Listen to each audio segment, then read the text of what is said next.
Satnam. I'm Sri Sundri Kaur, and this is the cycle of the goddess that you are.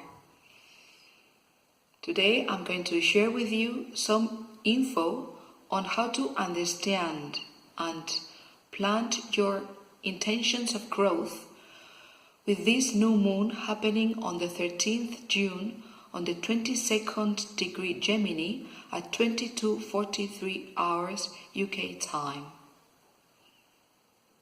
This moon is bringing you a great subtlety. It's a very psychic moment in which you are going to be very well attuned with the collective consciousness. It's going to be a moment of a great vision related with that what the solar eclipse on the 13th July is meaning for you. You are not going to be able to put it into words, but you're going to start feeling, understanding in a subtle level what is it about for you. So for this reason, I'm going to propose you the archetype of goddess Hecate, number 9, the subtle body, to work with and to understand the energy of this full moon so that you can plant your intentions of growth for this moon cycle and achieve at the corresponding time all these what the astral energy is making it easy for you to achieve, but of course it means you have to work on it. Astrology is not a magic tool, it's just a bit of info on what is there available so that you can make it happen. So goddess Hecate, number 9, all the intelligence behind number 9 is the subtle body. And as you see here, this goddess, which is one of the eldest or ancient goddesses of the Greek mythology, has 3 faces, 3 torches, 1 key, 1 knife, and this rope, which in here are represented as a snake, which is the Kundalini, the energy that is dormant at the base of your spine and that we work with when we are doing Kundalini yoga. This cord, this snake, is representing also the Shakti, the feminine energy. It's the sexual energy dormant at the base of your spine. So these are the tools of goddess Hecate that I want to introduce to you, so to explain what is the energy of this moon bringing to you, so that you can use them as you would use any of these tools of Hecate. So I'm going to start with the torches. The torches are bringing light.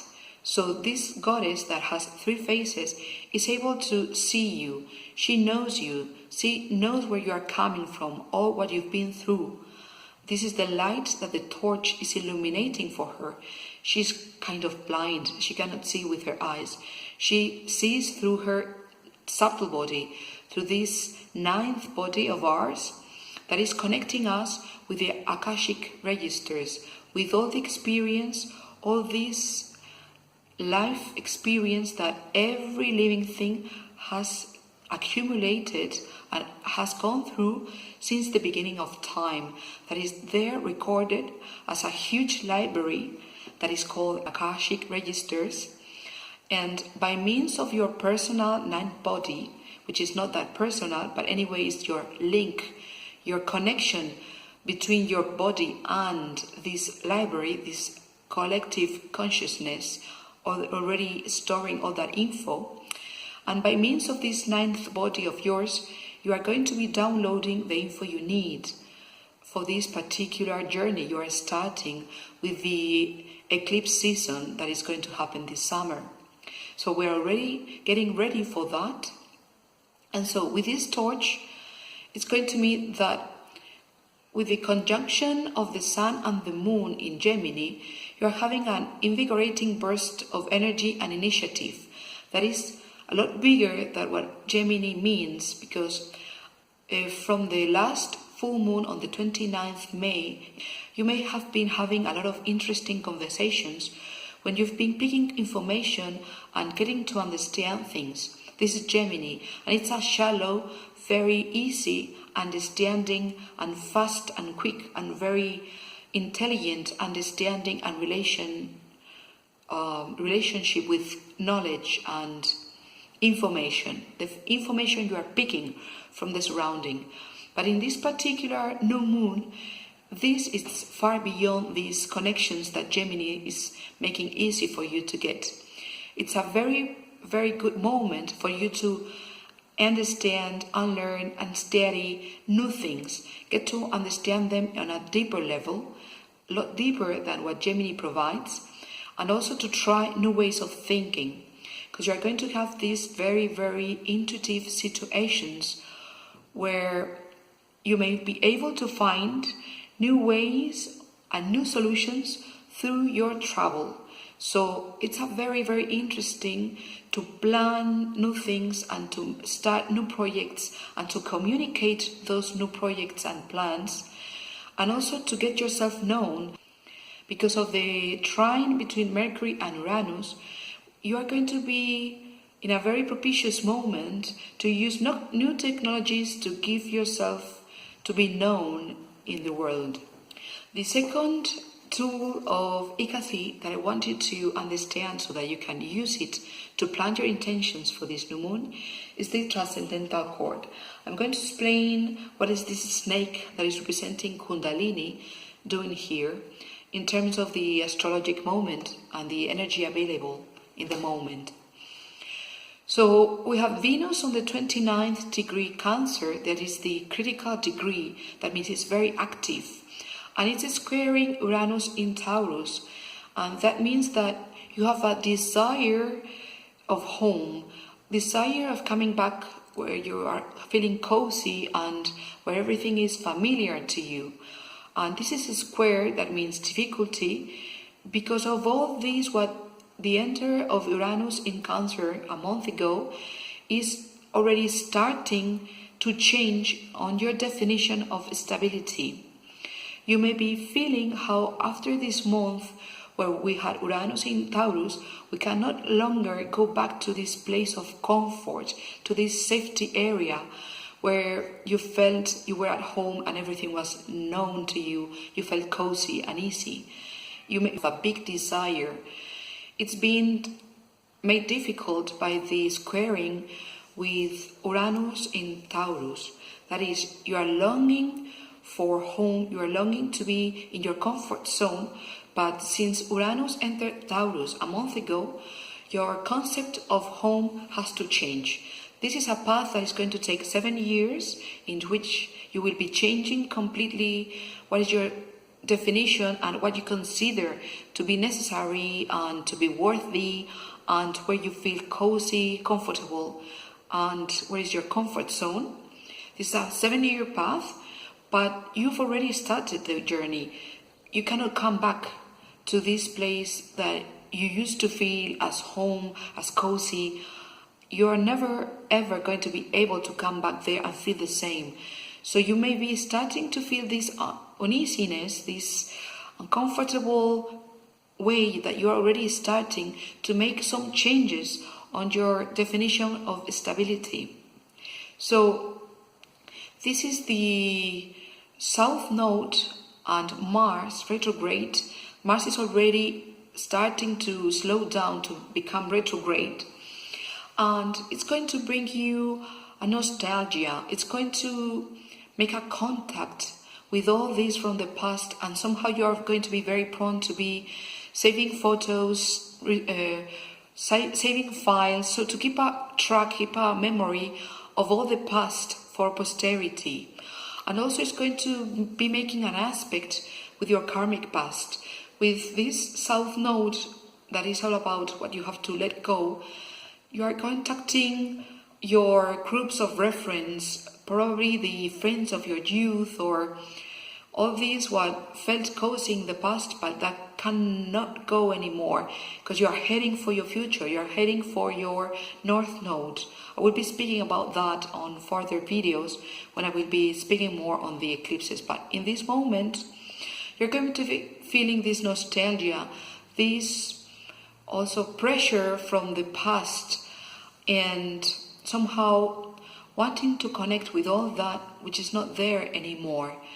So you may keep some photos, you may keep some memories, but you're not there anymore. And the third key you can use, the third tool of Hecate, is going to be this ritual knife. The ritual knife is to cut with all this what is not working. So it's a bit related with this cutting with the karmic past, cutting with all this that cannot go anymore. And also it's meaning the discernment of Hecate. Hecate is very connected to number 2, to Goddess Persephone, and you can find info about that in my YouTube channel. In this particular moon, Mercury on the 4th degree Cancer is opposing Saturn retrograde. This is going to be there, or it's been there since the 18th April, and will be there still until the 6th September. It's a very favorable aspect for setting order. You're going to be feeling some aspects of number 9, which are leading with self-demand, impatience, wanting to be perfect, demanding others for perfection, and in this way being a little bit a dictator. And this is going to lead you to be thinking ahead, feeling the limit, facing the limits, and taking responsibility on what you have to do, and that feels like a limit. But anyway, you are going to be very focused on setting things in order. It depends on your ascendant and your natal chart, where aspect in particular or your life are you going to be on working on setting order. But definitely you're going to be there placing things in order and questioning yourself, what am I doing wrong in here? So this is going to make out of you very much a perfectionist, but don't let it run over you. Take it easy, make the most of these aspects, and really go for this order, because you are going to need it. But do not give you a bad time, just take it easy. And to finish with how to use the tools of Hecate to use the energy of this moon, I want to present to you this key, that is the key to the unknown. You can consider the unknown as the future, which is the bigger unknown, what is going to happen. And you can also think of the transcendent unknown, the Almighty God, whatever transcendent that is far beyond what you can control or what you can understand. The Almighty, the unknown God.